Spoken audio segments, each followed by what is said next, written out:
বিরল সম্মানে ভূষিত আমিরে জামাত, বাংলাদেশ জামাত ইসলামীর আমির, জাতীয় সংসদের প্রধান বিরোধী দলীয় নেতা ডাক্তার শফিকুর রহমান এমপি। অন্যদিকে তারেক রহমান, সালাউদ্দিন আহমেদ, এরা জনগণের দুধ্বনি শুনে জনগণের মধ্যে এরা যেতে পারে না। কোনো রকম আনএক্সপেক্টেড, মানে তাদের নির্দিষ্ট গণ্ডি বিএনপি বলয়ের বাইরে ম্যাস পিপলের মধ্যে প্রবেশ করলেই ভুয়া ভুয়া স্লোগান খেতে হয়।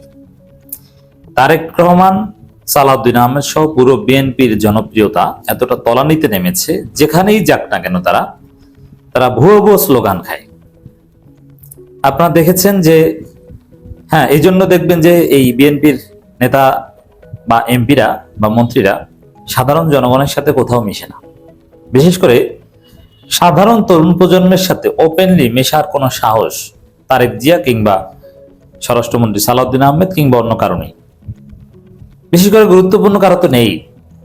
তাদেরকে দেখলেই জনগণ ভুয়া ভুয়া বলে। আর তরুণরা একটু বেশি উত্তেজিত, চালাক, তারা খুব সাহসী, যার ফলে তারা খুব সহজে ভুয়া ভুয়া বলে স্লোগান দেয়। মিরপুর স্টেডিয়ামে সালাউদ্দিন আহমেদ খেলা দেখতে গিয়েছিলেন, তখন তরুণরা একযোগে ভুয়া ভুয়া স্লোগান দিয়েছিল। তাহলে এরাও কি বট, না এরা জামাত শিবির এনসিপি? তো দর্শক, রামিসা হত্যাকাণ্ডের কথা আপনারা জানেন, সে হৃদয় বিদারক মর্মান্তিক ঘটনা।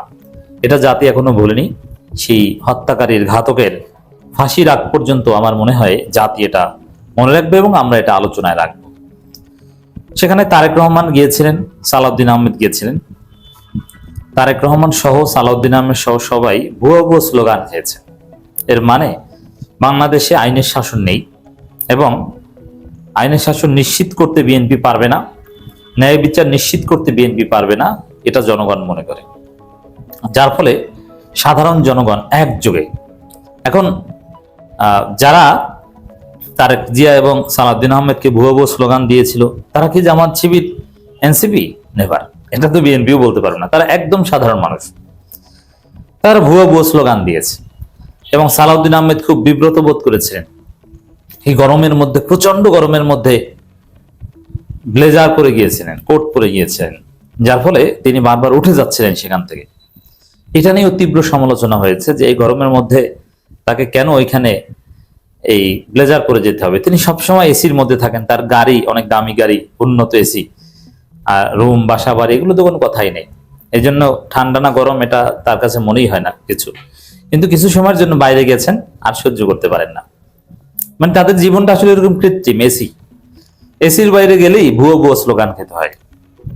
এবং এখানে আর একটা বিষয়, যে যদি আপনি ভালো কাজ করেন বা করতেন, জনগণের আস্থা অর্জন করতে পারতেন, তাহলে আপনি এই গরমের মধ্যে ব্লেজার পরে গেলেও এটা নিয়ে নেতিবাচক ট্রল হতো না।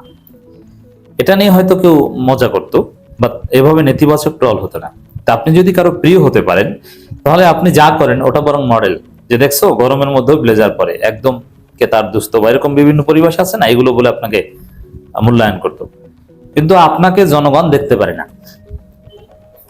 আপনি ব্লেজার পরলেও জনগণের গালি খান, শার্ট পরলেও গালি খান। তো তারেক রহমান তো ব্লেজার পরে নাই, ইনও করে নাই, তিনি তো ভুয়া ভুয়া স্লোগান খেয়েছে।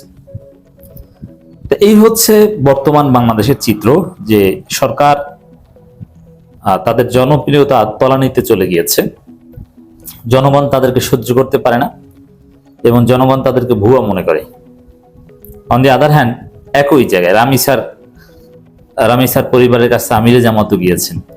আমিরে জামাত হজ থেকে ফিরে তার অসুস্থ বাবাকে দেখতে গিয়েছেন। আমিরে জামাতের দেখা দেখি বিএনপির স্বাস্থ্যমন্ত্রীও দেখতে গিয়েছেন।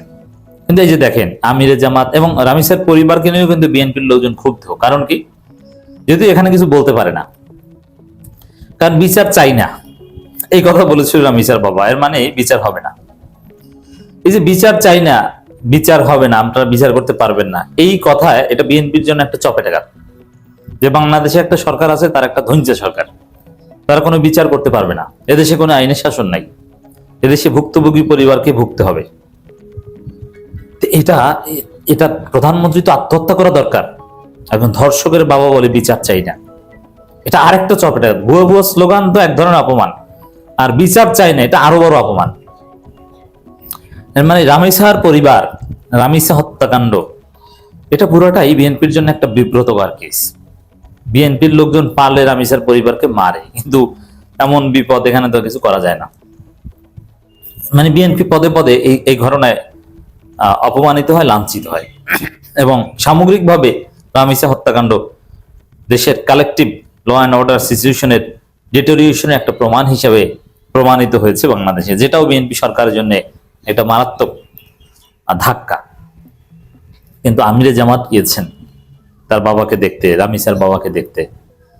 রামিসার বাবা কি হাসি মুখে কথা বলছেন, তাকে রেসপেক্ট করছেন, শ্রদ্ধায়, আমিরে জামাতের প্রতি শ্রদ্ধায় তার মাথা নত হয়ে গেছে। আমিরে জামাত তার মাথায় হাত বুলিয়ে দোয়া করে দিচ্ছেন, মনে হয় যেন বড় ভাই ছোট ভাইকে দেখতে গিয়েছে। কোনো কৃত্রিমতা নেই, একদম ন্যাচারাল। এবং আমিরে জামাতের মধ্যেও কোনো আর্টিফিশিয়ালিটি নেই। তিনি আল্লাহর কাছে দোয়া করছেন তার ভাইয়ের জন্য। এবং রামিসার বাবাকে হসপিটালে দেখার পরে আমিরে জামাত যে বক্তব্য দিয়েছেন যে প্রধানমন্ত্রী ওয়াদা বাস্তবায়নে 15 দিনের মধ্যে বিচার দেখতে চাই। তো এই বক্তব্য এই বিচার নিশ্চিতে গুরুত্বপূর্ণ ভূমিকা পালন করবে। প্রধান বিরোধী দলীয় নেতা বলেছেন, অতএব এটার একটা তাৎপর্য আছে। আর বিএনপি তো এখানে জামাতের যে রাজনীতি, রামিসা হত্যাকাণ্ডে এটাই প্রচন্ড বিব্রত এবং ভয় আছে। এ কারণে বিএনপি আরো দ্রুত বিচার করার চেষ্টা করবে। জামাত যতটা সোচ্চার, বিএনপি ততটা সিরিয়াস হবে। এটাই বিরোধী দলের কাজ। অতএব আমিরে জামাত পারফেক্ট রোল প্লে করছেন। আর এখানে সেই রামিসার হত্যাকারী সোহেল নানানভাবে পরিস্থিতি এড়িয়ে যাওয়ার চেষ্টা করছে। এখন আবার নতুন এটা তার জেলমেটদের বুদ্ধিতে এগুলো করেছে, নতুন যুক্তি দিচ্ছে, যে চিৎকার করে বলছে না না না না, আমি এই করিনি, সেই করিনি, আমি হত্যা করিনি, এই নানান কথাবার্তা বলছে। ডলার নামের একজনকে যুক্ত করার চেষ্টা করছে। এটা বিচারকে ডিলে করার একটা চেষ্টা, কিন্তু ফরেন্সিক রিপোর্টে যেহেতু এসেছে, এটা ডিলে করার কোনো সুযোগ নেই। তো দর্শক, আমিরে জামাত তার পরিবারকে সমবেদনা জানান, সেখানে তিনি রেসপেক্ট পান। আর তারেক রহমান স্বরাষ্ট্রমন্ত্রী এরা সমবেদনা জানাতে গেলে দুয়োধ্বনি শুনেন। এটা হচ্ছে পার্থক্য। যেখানে আমি চ্যালেঞ্জ দিয়ে বলছি, যে কোনো ওপেন কোন প্ল্যাটফর্মে জনগণ, সেখানে বিএনপি নিয়ন্ত্রণ থাকবে না, সাধারণ জনগণ যেখানে সবাই যেতে পারে। যেমন ক্রিকেট স্টেডিয়াম, আমিরে জামাত যাক, দেখবেন যে তাকে কেউ দুয়োধ্বনি দেয় নাই, তাকে সবাই সালাম দিবে। আর তারেক রহমান কিংবা স্বরাষ্ট্রমন্ত্রী এরা কেউ যাক, আমির খুশরু এরা যাক, দেখবেন যে সবাই ভুয়ো ভুয়ো স্লোগান দিবে। এই হচ্ছে বর্তমান সরকারি দল এবং বিরোধী দলের অবস্থা জনগণের কাছে। এক কথায় যদি বলি, জনগণ বিএনপিকে লাল কার্ড দেখাতে শুরু করেছে।